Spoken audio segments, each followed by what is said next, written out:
നമ്മൾ പ്രാർത്ഥിക്കുക. അപ്പോസ്തല പ്രവൃത്തിയിൽ നിന്നാണ് ഒരു വചനം വായിച്ചത്. ദൈവവചനം തുറന്ന വിചിന്തനം ചെയ്യുവാനാണ് ആഗ്രഹിക്കുന്നത്. അപ്പോസ്തല പ്രവൃത്തി 12-ാം അധ്യായത്തിന്റെ 11-ാമത് വചനം, 11-ാമത്തെ വാക്യം.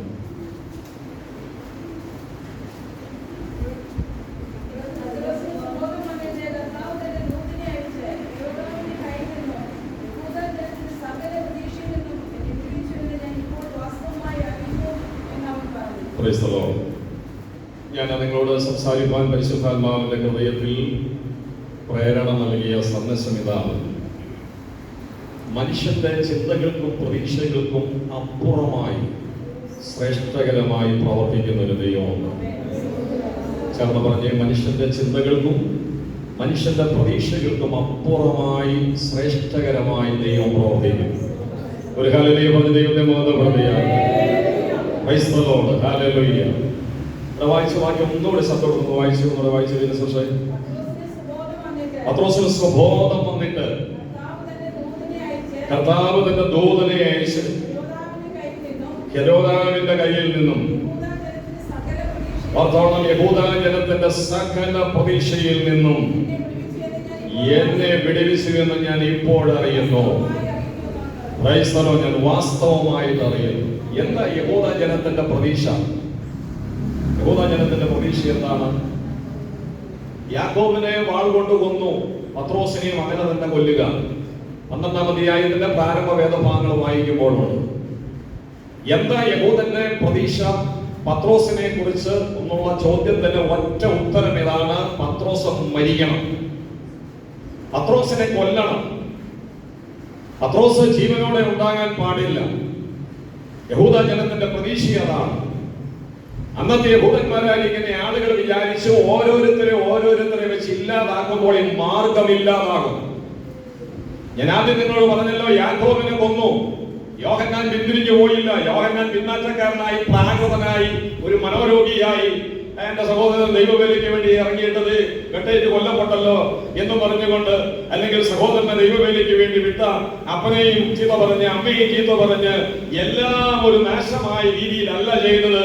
കഴിഞ്ഞ കാലങ്ങളെക്കാൾ ഉപരിയായി സഹോദരൻ പോകുന്ന സന്ദർഭത്തിൽ ഉള്ള ദൈവകൃപയെക്കാളും വർദ്ധിത ദൈവകൃപയോടുകൂടെ യോഹന്നാൻ കർത്താവിന് വേണ്ടി പ്രവർത്തിക്കുക.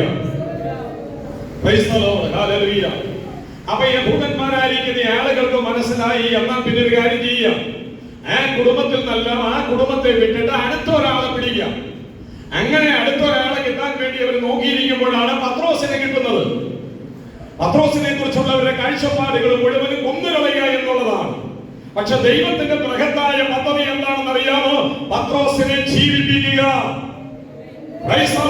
ശത്രു വിചാരിക്കും നിന്നെ ഇല്ലായ്മ ചെയ്യണം, ശത്രു വിചാരിക്കുന്നു നിന്നെ തകർക്കണം. എന്നാൽ ദൈവം വിചാരിക്കുന്നത് എന്താണെന്ന് അറിയാമോ? ശ്രേഷ്ഠകരമായ പദ്ധതികളിലൂടെ ഉയർത്തെഴുന്നേൽപ്പിന് തുല്യമായ രീതിയിൽ, അഭിമാനകരമായ രീതിയിൽ മാനിക്കുവാൻ ദൈവത്തിനൊരു പദ്ധതിയുണ്ടെങ്കിൽ ഇന്ന് പകൽ ദൈവാത്മാവിനെ പറയുവാനായിട്ട് കഴിയും: പത്രോസിന്റെ ദൈവം നമ്മുടെയും ദൈവമാണ്. പത്രോസിന് എങ്ങനെയാണ് മനസ്സിലായത്? ആത്മീയ സ്വഭാവമാണ്.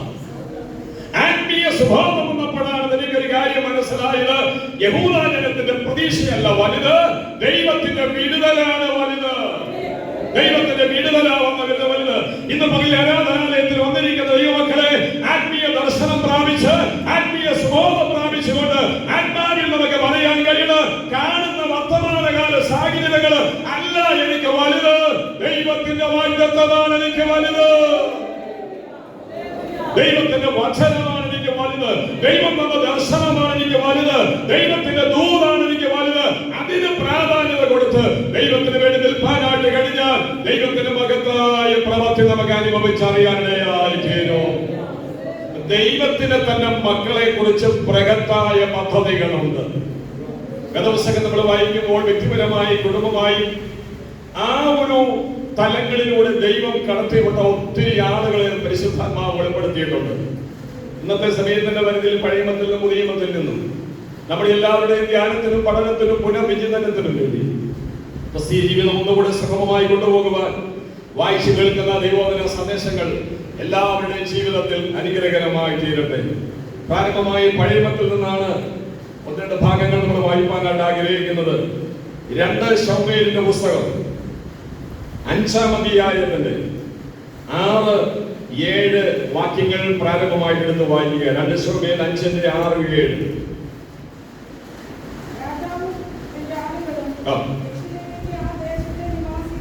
ദാവീദിനെ കുറിച്ച് പറയുകയാണ്. ദാവീദിനെ കുറിച്ച് പറയുന്നതാണ് അവിടെ രേഖപ്പെടുത്തിയിരിക്കുന്നത്. രാജാവും അവന്റെ ആളുകളും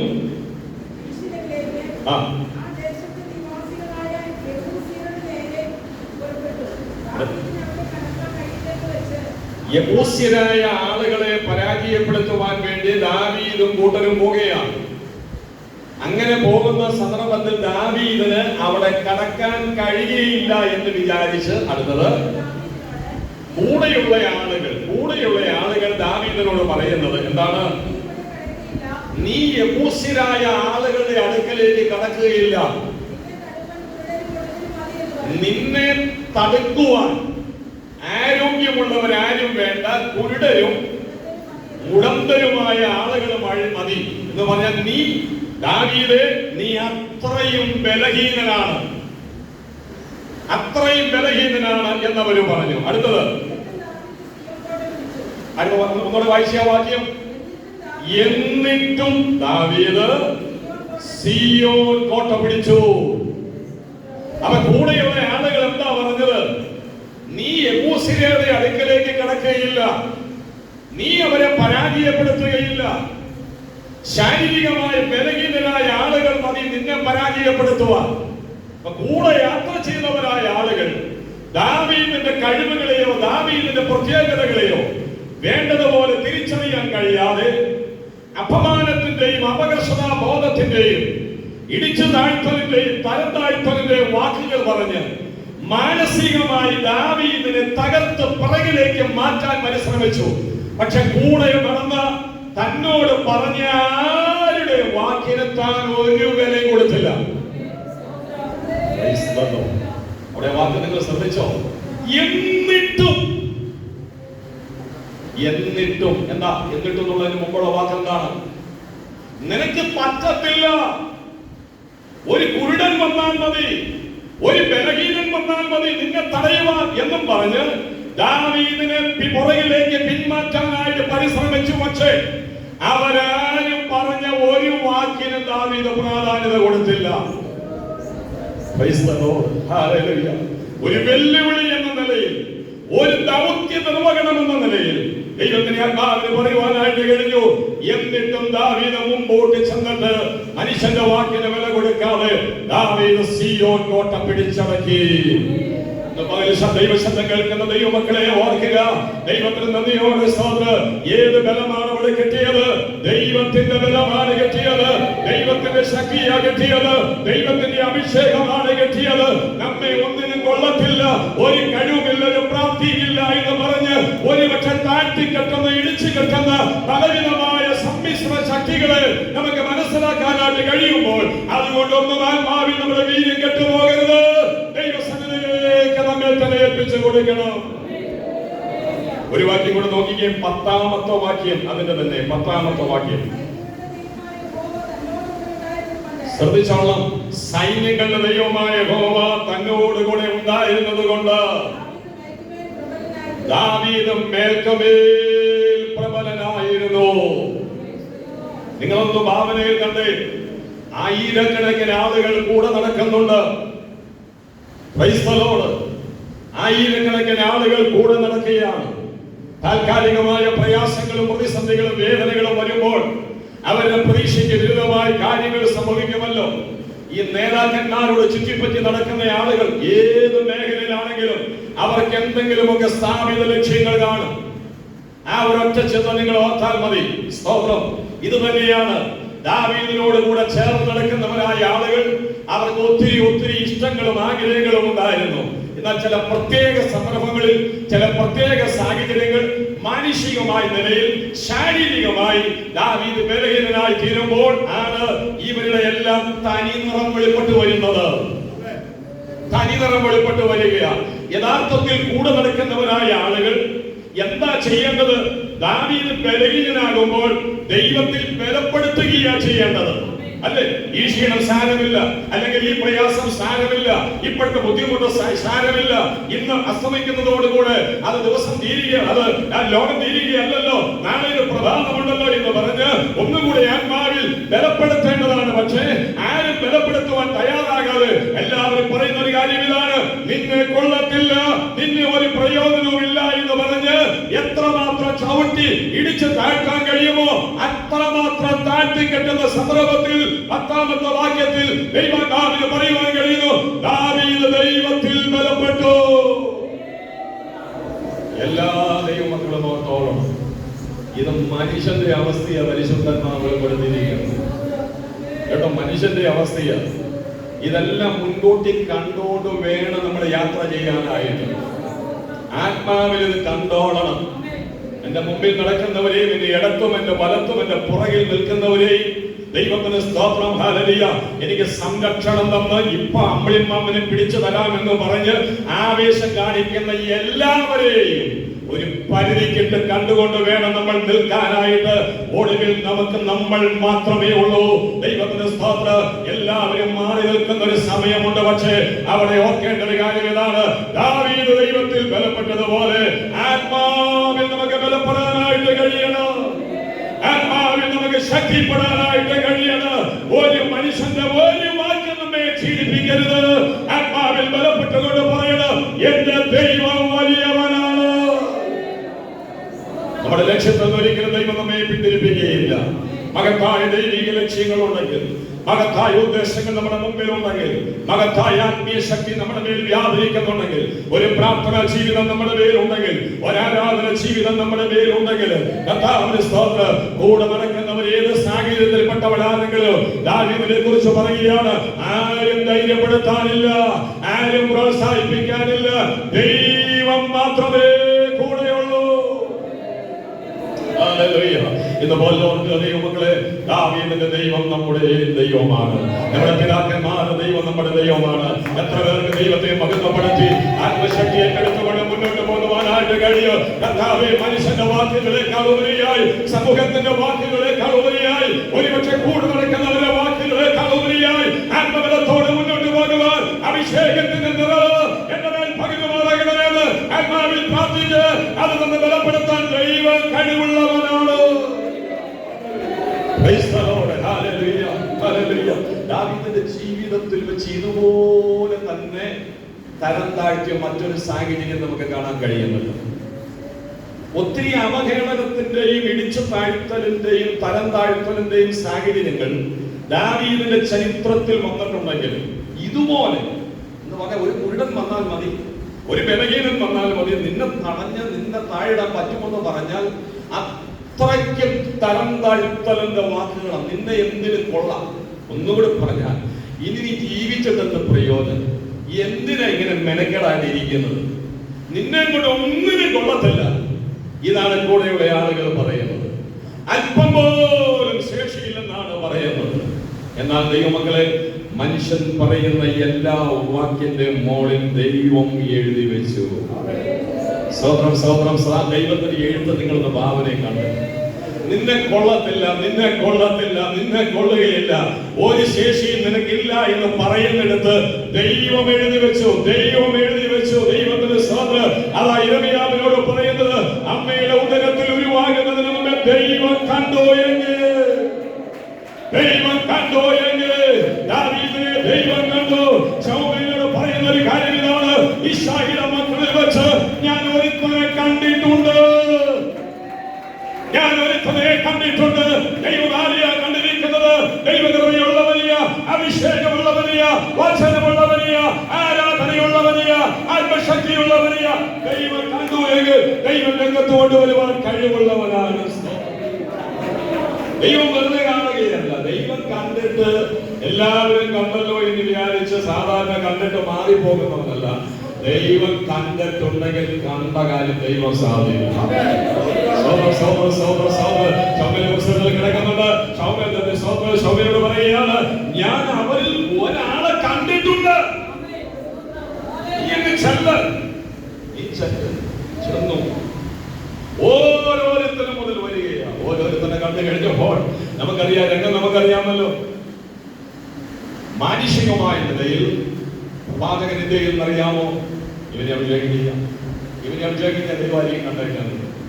പ്രവാചകൻ ഒരു തീരുമാനത്തിലേക്ക് വരുമ്പോൾ ദൈവം തന്നെ ഇടപെടൽ എന്നാണെന്നറിയാമോ? ഇവനല്ല. രണ്ടാമത്തോ വരുന്നു എടുക്കാൻ വീരശൂരം വരാക്കണം. എണ്ണം നെഞ്ചിരുവ എന്നെ പോക്കവാ. ഇവനെ രാജാവാകി കഴിഞ്ഞാൽ ഇവൻ വിറപ്പിച്ച് പേടിപ്പിച്ച് മിടുക്കനായിട്ട് ഭരണം നടത്തിക്കോളും. കൊള്ളാം, കഴിവുള്ളവൻ. അതിനെ കുറിച്ച് വീട്ടിലൊക്കെ ചോദിച്ചപ്പോ അമ്മ പറയും അവൻ ബഹുമെടുക്കാൻ. അമ്മ പറയുന്നു പാവം ബഹുമെടുക്കാൻ. പിടിച്ചോണ്ട് വരാൻ പറഞ്ഞാൽ കൊന്നോണ്ടാവുന്നത്. രണ്ടാമത്തവനെ കുറിച്ച് അധികാരിയെ അന്തിമ തീരുമാനത്തിലേക്ക് വരുന്നതിന് മുമ്പ് ഒരു മൃദുവായ സ്വരം എന്നറിയാമോ? ഇവൻ അല്ല, ഇവൻ അല്ല. 7 പുത്രന്മാരെ വരുത്തി എന്ന് പറഞ്ഞാൽ 7 പ്രാവശ്യവും അഭിഷേകം ചെയ്യാൻ ആര് തയ്യാറായി? ശൗമേൽ തയ്യാറായി. 7 പ്രാവശ്യവും തൈലക്കൊമ്പ് തൈലത്തിൽ നിന്ന് എടുത്തതാണ്. ഓരോ പ്രാവശ്യവും 7 പ്രാവശ്യവും ദൈവത്തിന്റെ ആത്മാവ് പറയുന്നു ഇവനല്ല, ഇവനല്ല, ഇവനല്ല, ഇവനല്ല, ഇവനല്ല. വീട്ടിലായും മോഹത ഒരു മൗനം. നിങ്ങൾ കാണുന്നുണ്ടോ? മനസ്സിലാ രംഗമൊന്ന് കാണുന്നുണ്ടോ? 7 പേരും മാറി നിൽക്കുക, അപ്പനും മാറി നിൽക്കുക, അമ്മയും മാറി നിൽക്കുക, ആരും മിണ്ടുന്നില്ല. എന്ന നിശബ്ദതയാണെന്നറിയാം. ഉടനെ ശൗമേല് അപ്പനായ ഇസ്രായേലോട് ചോദിച്ചു. എന്നാ ചോദിച്ചത് പറഞ്ഞേ? എല്ലാവരും ആയോ? ഇനി ആരെങ്കിലും ഉണ്ടോ? ചോദിച്ചു. പത്തന്റെ വീട് നിറച്ചുണ്ടല്ലോ, പത്തന്റെ പെര നിറച്ചുണ്ട്. 7 മിടുക്കന്മാരിങ്ങനെ നിൽക്കുകയല്ലേ. എല്ലാവരും ആയോ? ഇനി ആരെങ്കിലും ഉണ്ടോ? ഉണ്ട്. എന്താ മറുപടി? എന്താണെന്നറിയാമോ? കാട്ടില്ല. അവന്റെ ലോകം കാടാ. അവനെ ഇതിലൊന്നും കൊള്ളുന്നില്ലാത്തതുകൊണ്ട് ഞങ്ങൾക്കൊരു കാര്യം അറിയാം. അപ്പനോമിക്കല്ലേ മോനെ നന്നായിട്ട് അറിയാറുണ്ട്. അപ്പനോമിക്കല്ലേ മക്കളെ നന്നായിട്ട് അറിയാം. അതുകൊണ്ട് അവന് പറ്റി പണിയേപ്പിച്ച് വിട്ടിരിക്കുക. അവിടെ ശോഭൻ പ്രവാചകൻ എന്താ പറഞ്ഞത്? അവൻ വിളിക്കണം. അവൻ വന്നിട്ടല്ല പറഞ്ഞാൽ നിങ്ങൾക്ക് എന്തെങ്കിലും ബുദ്ധിമുട്ടുണ്ടെങ്കിൽ ഞാൻ ചാപ്പാട് കഴിക്കാതെ കൊണ്ട് പോകും. അന്തികരിക്കത്തില്ല. പ്രവാചകനെ വിളിച്ചു വരുത്തിയിട്ടുണ്ട്. അഭിഷേക ചടങ്ങ് കഴിഞ്ഞ് സമൃദ്ധമായ ആഹാരവും ക്രമീകരിച്ചിട്ടുണ്ട്. ഒരനുഗ്രഹിക്കപ്പെട്ട ശുശ്രൂഷ അവിടെ ക്രമീകരിച്ചിട്ടുണ്ട്. അതുകൊണ്ട് വിളിക്കാൻ എന്തെങ്കിലും വൈമുഖ്യമുണ്ടെങ്കിൽ അത് സംഭവിക്കുന്നതിന് മുമ്പ് പറയുകയാണ് അവൻ വരുന്നില്ലെങ്കിൽ ഞാനങ്ങ് പോയത് എന്ന് പറഞ്ഞാൽ അവൻ വന്നിട്ടല്ലാതെ നമ്മൾ പന്തിക്കിരിക്കില്ല എന്ന് പറഞ്ഞാൽ പന്തിക്കിരിക്കണമെങ്കിൽ ഒരു പന്തി ഭോജനത്തിൽ ഇരിക്കണമെങ്കിൽ ഞാൻ ഇനി ഇവിടെ തുറന്ന സമയം ചെലവഴിക്കണമെങ്കിൽ ആര് വരണം? നീ പറഞ്ഞാൽ ഇടയനെന്ന് പറഞ്ഞ ഒരുത്തനുണ്ടല്ലോ, കാട്ടില്ലാന്ന് ഒരുത്തൻ പറഞ്ഞിട്ടില്ല. അതുകൊണ്ട് അവനെ ഇന്ന് വരുത്തണമെന്ന് പറഞ്ഞു. അങ്ങനെയാണെങ്കിൽ ആളയച്ചു പിടിക്കാൻ പോകുന്നവന്റെ ഓട്ടം ഒരു 1.5 ഓട്ടമാണ്. അവൻ 100 എടുത്തത്. അവൻ ചെന്നിട്ട് കാര്യം പറഞ്ഞിട്ടുണ്ട്. അപ്പൊ അവനൊരു ഉള്ളിലൊരു ബോധ്യമുണ്ടായി. 7 പേരും അല്ലെങ്കിൽ പിന്നെ ആരാണ്? ദാവീദായിരിക്കും. ഒരുപക്ഷെ ആ ദാവീദിന്റെ കൂട്ടുകാരനായി. അവൻ ചെന്നിട്ട് കാര്യം പറഞ്ഞു. പറഞ്ഞിട്ട് ഇവന്മാർ 2 പേരും കൂടെ കാട്ടിയെന്നൊരു വരവാണ്. വരുന്ന വരവ് ദൈവത്തിന്റെ അനുഭവം പറയുന്നു. ദൂരവേ ശൗമേല് കണ്ടു. ചില ഭാവം വായിച്ചൊന്ന് ധ്യാനിക്കും. ചുമ്മാ വായിച്ചു വിടുകയല്ലോ. ചുമ്മാ വായിച്ചു വിടുകയല്ലോ. അവിടെ വായിച്ചിട്ട് അവിടെ നിൽക്കും. എന്റെ ഒരു ചിന്തക്കനുസരിച്ച്, എന്റെ ഒരു സ്വഭാവം അനുസരിച്ച് ഞാൻ എന്റെ ഭാവനെ നമ്മൾ കാണും. ദാവീദിനൊക്കെ ഞാൻ രൂപപ്പെടുത്തിയിരിക്കുന്ന ഒരു ഭാവമുണ്ട്. വേദപുസ്തകത്തിൽ ദാവീദിന്റെ ഫോട്ടോ എന്ന് നമുക്കില്ല. പക്ഷെ നമുക്ക് നമ്മുടെ ഭാവനയ്ക്കനുസരിച്ച് ഒന്ന് കാണാമോ? കുഴപ്പമൊന്നുമില്ലല്ലോ. ഭാവന ലോകത്തിലൂടെ പോകാമോ? അവൻ ഞാൻ രൂപപ്പെടുത്തിയ ദാവീദ് എന്റെ മനസ്സിലുണ്ട്. ഒരു ബാല്യക്കാരനുണ്ട്. ബാല്യക്കാരൻ വിളിച്ചോണ്ട് വരുന്ന ഒരു രംഗമുണ്ട്. ആ കാട്ടിന്നൊരു വരവുണ്ടല്ലോ. ദൂരമേ നിന്ന് ശൗമേല് കാണുന്ന ഒരു കാഴ്ചയുണ്ട്. ആ രംഗം കണ്ടപ്പോ തന്നെ 7 പേരെയും അഭിഷേകം ചെയ്യാൻ വേണ്ടി എടുത്തിട്ട് മാറ്റിവെച്ച തൈലക്കൊമ്പുമായി ബന്ധപ്പെട്ട് ദൈവത്തിന്റെ പരിശുദ്ധാത്മാവ് അവിടെ പറയുന്ന ഒരു കാര്യം ഇതാണ്. മോനെ, വരുന്നവനെയാണ് ഞാൻ കണ്ടിട്ടുള്ളത്. ഒന്ന് ഹല്ലേലൂയ പറഞ്ഞ് ദൈവത്തെ ഒന്ന് മഹത്വപ്പെടുത്തിയാണ്. ഇതാ പോകുന്നതിന് മുമ്പേ തന്നെ ശൗമേലിനോട് പറഞ്ഞൊരു കാര്യം ഇതാ. നീ ഇശ്ശായിയുടെ വീട്ടിലേക്ക് ചെല്ല്, അവിടെ ഞാൻ ഒരുത്തനെ കണ്ടിട്ടുണ്ട്. ദൈവം നമ്മെ കണ്ടിട്ടുണ്ടെങ്കിൽ മാറിപ്പോകാൻ പറ്റത്തില്ല. സഹോദര സഹോദര സഹോദര സഹോദര സഹോദര സഹോദര, നിങ്ങൾ പറഞ്ഞേ ഹല്ലേലൂയ. നിങ്ങൾ ആരെങ്കിലും ആഗ്രഹിച്ചിട്ടാണോ നിങ്ങൾ രക്ഷിക്കപ്പെട്ടത്? നിങ്ങൾ പെന്തിക്കോസിൽ വന്നോ ഓർത്താൽ എത്ര അത്ഭുതകരമായ സാഹചര്യങ്ങളാണ് ഈ കൃപയിൽ നിൽക്കുന്നത് ഓർക്കുമ്പോൾ ദൈവത്തിന് നന്ദിയോടെ സഹോദര. നമ്മൾ ആരും വിചാരിച്ചില്ല, പക്ഷേ നമ്മൾ വിചാരിക്കുന്നതിന് മുമ്പേ നമ്മെ കണ്ട ഒരു കണ്ണുണ്ട്. ദൈവരാജ്യത്തിന് വേണ്ടി നമ്മെ ഒരുക്കിയെടുക്കുവാനും ഇത്രയും അനുഗ്രഹിക്കപ്പെട്ട നിലയിലേക്ക് നമ്മെ എത്തിക്കുവാനും വേണ്ടി മുന്നമേ കണ്ട ഒരു കണ്ണുണ്ട്. അതോർത്ത് നന്ദിയോടെ ദൈവത്തെ മഹത്വപ്പെടുത്തുവാനായിട്ട് കഴിയണം. ആ ദാവീദിന്റെ പിന്നത്തേതിൽ എല്ലാവരും കൈവിട്ടുവെങ്കിലും സീയോൻ കോട്ട പിടിച്ചെടുക്കാൻ വേണ്ടി ദൈവം അഭിഷേകം ചെയ്തുവെങ്കിൽ ഈ പകലാത്മശക്തിയിൽ പ്രാർത്ഥിച്ച് ആരെല്ലാം എന്നെ കൈവിട്ടാലും എന്റെ ദൈവം എന്നെ കൈവിടത്തില്ല. എന്റെ ദൈവം എന്റെ കൂടെ നിന്ന് എന്നെ കൊണ്ട് ചെയ്യിക്കേണ്ടത് ചെയ്യിക്കുവാൻ ദൈവം കഴിവുള്ളവനാണ്. ദൈവത്തിന്റെ വാഗ്ദത്തം ഉണ്ടെങ്കിൽ ദൈവം അത് ചെയ്തെടുക്കും. ദൈവത്തിന്റെ ദൂതുണ്ടെങ്കിൽ ദൈവം അത് ചെയ്തെടുക്കും. ദൈവത്തിന്റെ ബൃഹത്തായ പദ്ധതി നമ്മെ കുറിച്ച് ഉണ്ടെങ്കിൽ ദൈവം അത് ചെയ്തെടുക്കും. അതിനുവേണ്ടി നന്മയും പൂർണ്ണ പ്രസാദവുമുള്ള ദൈവഹിതം ഇന്നതൊന്ന് തിരിച്ചറിയുവാൻ വേണ്ടി ഓരോ ദൈവമക്കളും അവരവരെ കർത്താവിന്റെ കരങ്ങളിലേക്ക് എത്തിച്ച് പ്രാർത്ഥിക്കണം. ദൈവത്തിന്റെ സ്തോത്രം. ഞാൻ പുതിയ നിയമത്തിൽ നിന്ന് ഒരു ഭാഗം കൂടെ വായിച്ച് സമയം തീർന്നു വരുന്ന ഒരു ഭാഗം കൂടെ വായിച്ച് അവസാനിപ്പിക്കാം. വിശുദ്ധ യോഹന്നാൻ എഴുതിയ സുവിശേഷം, യോഹന്നാന്റെ സുവിശേഷം 1-ാം അധ്യായത്തിലെ 46-ാമത്തെ വാക്യം. 1:46.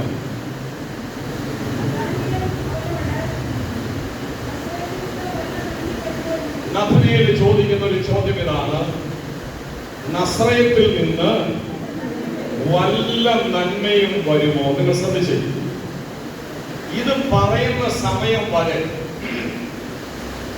നസ്രയത്ത് ഒരു സാധാരണ ഗ്രാമമാണ്. ഒരു നന്മയുമില്ലാത്ത, ഒരു പ്രത്യേകതയും പറയുവാനായിട്ടില്ലാത്ത ഒരു സ്ഥലമാണ് നസ്രയത്ത് എന്ന് പറയുന്ന. ചില സ്ഥലങ്ങൾ അങ്ങനെയാണല്ലോ, ചില പ്രദേശങ്ങളെ കുറിച്ച് നമ്മൾ പറയുമ്പോൾ അങ്ങനെയാണ്. ചില പ്രദേശങ്ങളെ കുറിച്ച് പറയുമ്പോൾ, ചില സ്ഥലങ്ങളെ കുറിച്ച് പറയുമ്പോൾ നല്ല നല്ല കെട്ടിടങ്ങൾ, വിലയുള്ള സ്ഥലങ്ങൾ, വീട് വെക്കാൻ ആഗ്രഹിക്കുന്ന സ്ഥലങ്ങൾ. ചില സ്ഥലങ്ങളിൽ അങ്ങോട്ടൊന്നും പോകണ്ട, അവിടെ ഒന്നും വസ്തുവിന് വിലയില്ല, അത് പ്രത്യേക സ്ഥലമാണ്. അവിടെ ഒന്ന് പോയി സ്ഥലം കഴിച്ച് വീട് വെച്ചാൽ, അല്ലെങ്കിൽ അവിടെ ഒരു സ്ഥാപനം തുടങ്ങിയാൽ വെറുതെ നശിച്ചു പോകാതെ ഉള്ളൂ. അപ്പൊ ഏതൊരു കാലയളവിലും ചില സ്ഥലങ്ങളുമായി ബന്ധപ്പെട്ട്, ചില പ്രദേശങ്ങളുമായി ബന്ധപ്പെട്ട് ആളുകളുടെ മനസ്സിൽ നന്മയും തിന്മയും പറയുവാനായിട്ടുണ്ട്. ഈ സംഭാഷണ ശൈലി വരുന്നത് വരെ നസ്രയത്തിനെ കുറിച്ച് ഒന്നും പറയാനായിട്ടില്ല. എല്ലാവരും എഴുതി തള്ളിയിട്ടിരിക്കുന്ന സ്ഥലം, ഒരു സാധാരണ കുഗ്രാമം, ഒരു പ്രത്യേകതയും പറയാനായിട്ടില്ലാത്ത സ്ഥലം. മനസ്സിലായോ? അവിടെ ഇങ്ങനെ പരമ്പരാഗതമായി ജനിച്ചു വളർത്തപ്പെട്ടവരായ ആളുകൾ ഇപ്പൊ എന്ത് ചെയ്യാനാണെന്ന് ഓർത്ത് വീർപ്പുമുട്ടി കഴിയുന്ന സ്ഥലം. മറ്റാരും ഇങ്ങോട്ട് വരുവാനും ആഗ്രഹിക്കുന്നില്ല. മഹാദൈവത്തിന്റെ പദ്ധതിയിൽ ഈ സ്ഥലത്തെ ദൈവം ഉൾപ്പെടുത്തി. ഒരു നന്മയുമില്ല, ആളുകളൊന്നും പറയുന്നുമില്ല, ഒരു നല്ല കാര്യവും പറയുവാനായിട്ടില്ലാത്ത ആ സ്ഥലത്തേക്കാണ് തന്റെ മകനെ ദൈവം അയച്ചത്. ദൈവത്തിന്റെ സ്തോത്രം. നസ്രയത്തിലെ ഒരു കൊച്ചു ഗ്രാമത്തിൽ, ഒരു കൊച്ചു സ്ഥലത്ത്, ഒട്ടും പ്രശസ്തമല്ലാത്ത ഒരു സ്ഥലത്തേക്ക് മനുഷ്യവർഗത്തിന്റെ പാപത്തിന്റെ പരിഹാരത്തിന് വേണ്ടി ദൈവപുത്രൻ വന്നു എങ്കിൽ ഇന്ന് പകൽ ദൈവശബ്ദം കേൾക്കുന്ന ദൈവമക്കൾ ഓർക്കുക, ഒരു പ്രാധാന്യതയും ഇല്ലാത്തതിന് പ്രാധാന്യത ഉള്ളതാക്കുന്ന ഒരു ദൈവമുണ്ട്. ദൈവമുണ്ട്. യേശു വന്നതോടുകൂടെ നസ്രയത്തിന്റെ സ്ഥിതി എന്ന് മാറിയില്ല, ഇല്ലേ? ഇന്ന് ഇവിടെ കുന്നപ്പുള്ളിയിലെ ആരാധനാലയത്തിൽ നമ്മൾ കണ്ടിട്ടില്ല, നമ്മൾ അറിഞ്ഞിട്ടില്ല, നമ്മൾ ചെന്നിട്ടില്ല. വെറും വായനയിലൂടെയും പ്രസംഗ കേൾവിയിലൂടെയും മാത്രമേ നമ്മൾ അറിഞ്ഞിട്ടുള്ളൂ. നസ്രയത്ത് എന്ന് പറയുന്ന സ്ഥലം യേശുവിന് മുൻപും യേശുവിന് ശേഷം. പക്ഷെ ഓർക്കുക, ഇന്നും ലോകം മുഴുവനും നസ്രയത്ത് അറിയപ്പെടുന്നതിന് പിന്നിൽ ഒറ്റ കാര്യം: യേശു വന്നതുകൊണ്ടാണ്. യേശു വന്നതുകൊണ്ടാണ്. ദൈവത്തിന് സ്തോത്രം. ഹല്ലേലൂയ. എന്റെ നിങ്ങളുടെ ഉള്ളിൽ യേശു വന്നതുകൊണ്ട്, നമ്മുടെ വീട്ടിൽ യേശു വന്നതുകൊണ്ട്, നമ്മുടെ നാട്ടിൽ യേശു വന്നതുകൊണ്ട്, നമ്മുടെ പ്രവൃത്തിയിൽ യേശു വന്നതുകൊണ്ട് നമ്മുടെ ജീവിതത്തിന്റെ സമസ്ത മേഖലകളിലും യേശു വന്നതുകൊണ്ടുണ്ടായ മാറ്റങ്ങൾ മാത്രമേ നമുക്ക് പറയാനായിട്ട് കഴിയത്തുള്ളൂ. അങ്ങനെയെങ്കിലും ഓർക്കുക, മനുഷ്യന്റെ ഇടുങ്ങിയ ചിന്താഗതികൾക്ക് അപ്പുറമായ രീതിയിൽ ഉണർന്ന് പ്രവർത്തിച്ച് നല്ലതിനു വേണ്ടി പ്രവർത്തിക്കുന്ന ഒരു ദൈവമുണ്ട്. കർത്താവേ, അതിനുവേണ്ടി ഞാൻ എന്നെ തന്നെ സമർപ്പിക്കുന്നു എന്ന് ആത്മാവിൽ പ്രാർത്ഥിച്ച ദൈവകരങ്ങളിലേക്ക് നമ്മെ തന്നെ ഏൽപ്പിക്കാനായിട്ട് കഴിയും. 3 ആത്മീയ ചിന്തകളാണ് ഞാൻ സമയപരിധിയിൽ ദൈവമക്കളോട് സംസാരിച്ചത്. ഒന്ന്, പത്രോസുമായി ബന്ധപ്പെട്ട് മനുഷ്യന്റെ സകല പ്രതീക്ഷയിൽ നിന്നും പത്രോസിനെ, നമ്മൾ പറഞ്ഞാൽ യഹൂദന്റെ സകല പ്രതീക്ഷയിൽ നിന്നും പത്രോസിനെ രക്ഷിച്ച് ഒരു വിജയത്തിലേക്ക് എത്തിച്ച ഒരു ദൈവമുണ്ട്. Price the Lord. എന്തിനും തയ്യാറായി കൂടെ നടന്ന സ്നേഹിതന്മാര്, സുഹൃത്തുക്കൾ, അങ്ങനെയുള്ള ആളുകൾ ശാരീരികമായി ബലഹീനതയുടെ മധ്യത്തിൽ ദാവീദിനെ നിന്ദിച്ച് ആക്ഷേപിച്ച് ഇനി നിന്നെ ഒന്നിനും കൊള്ളുകയില്ല എന്ന് പറഞ്ഞ് അപവാദത്തിന്റെയും വേദനയുടെയും ഇടിച്ചു താഴ്ത്തലിന്റെയും അപകർഷബോധത്തിന്റെയും സാഹചര്യങ്ങളിലൂടെ തന്നെ ഇറക്കി വിട്ടപ്പോഴും താൻ കർത്താവിൽ ധൈര്യം പ്രാപിച്ച് ദൈവിക ശക്തിക്ക് വിധേയപ്പെട്ടുകൊണ്ട് സിയോൻ കൊണ്ട് പിടിച്ചതുപോലെ നമുക്ക് വേണ്ടി വ്യാപരിക്കുന്ന ഒരു ദൈവശക്തിയുണ്ട്. Price the Lord. ആരും തിരിഞ്ഞു നോക്കാത്ത, ഒരു പ്രത്യേകതയും പറയുവാനായിട്ടില്ലാത്ത, ഒരു പ്രാധാന്യതയും പറയുവാനായിട്ടില്ലാത്ത, ഒരു നന്മയും പറയുവാനായിട്ടില്ലാത്ത നസ്രയത്തിനെ അതിപ്രശസ്തമാക്കി മാറ്റിയ ദൈവത്തിന്റെ ജനനം പോലെ ഇന്ന് പകലോര ദൈവമക്കളും ഓർക്കുക, ഒരു പ്രാധാന്യതയും ഇല്ലാത്തിടത്ത് ദൈവപ്രവൃത്തി വെളിപ്പെടുമ്പോൾ അത് അതീവ പ്രാധാന്യതയുള്ളതായി തീരും. അതുകൊണ്ട് നമ്മുടെ തലകളെ ദൈവസന്നിധിയിൽ മടക്കി നമ്മുടെ കണ്ണുകൾ ഏകാഗ്രതയ്ക്ക് വേണ്ടി അടച്ചുകൊണ്ട് എല്ലാ ദൈവമക്കളും ആവശ്യബോധത്തോടെ പ്രാർത്ഥിച്ച്, കർത്താവേ, എന്റെ മനുഷ്യന്റെ ചിന്തകൾക്ക് അപ്പുറമായി ഉണർന്ന് പ്രവർത്തിക്കുന്ന ഒരു ദൈവമുണ്ട്.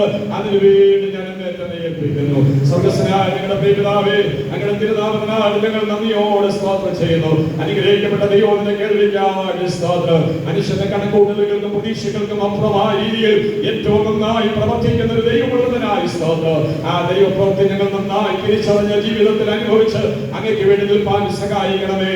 മഹത്വം അങ്ങേക്ക്. യേശു ക്രിസ്തുവിൻ തന്നെ നാമത്തിൽ ഞങ്ങൾ പ്രാർത്ഥിക്കുന്നത് കേൾക്കണം. സ്വർഗ്ഗസ്ഥ പിതാവേ.